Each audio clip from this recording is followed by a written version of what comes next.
যাই গিয়ে গোসলটা করে আসি। ওরে বাপরে, যে সূর্য উঠেছে তা দেখে তো আমার মাথা এখানেই ঘুরিয়ে যাচ্ছে। আরে এই শালা কি করে এখানে? সূর্যের তাপে তো ডিমবাজি করতেছে। কি দিন আসলো রে বাবা! কি রে মদনা এখানে কি করে? সূর্যের তাপে ভুট্টা বাজতেছে। কি দেখার দিন চলে আসলো।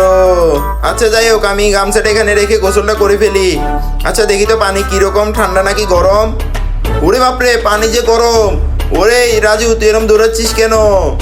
ওরে ভাই, আমি গোসল করতে গেছিলাম, পানিতে হাত দিয়ে দেখি পানি যে এত গরম, আমার আঙ্গুল পড়ে গেছে। আরে তুই চিন্তা করিস কেন, আমি আছি তোর সাথে, চল দেখ আজকে আমি তোর পানি এমন ঠান্ডা করে দিব। সূর্য কেন, সূর্যর বাবাও পারবে না এই পানি গরম করতে। হয়ে গেছে তোর পানি ঠান্ডা। তার আগে তুমি যদি একজন মুসলিম হয়ে থাকো তাহলে ভিডিওতে লাইক করে চ্যানেলটি সাবস্ক্রাইব করে যাবে এবং কমেন্টে আল্লাহর নামটা লিখে যাবে। তুমি অবশ্যই লিখে দিয়েছো তো? এই দেখ, এখন গোসলটা করে ফেল। ও বাবা রে, কি গরম হলো পানি।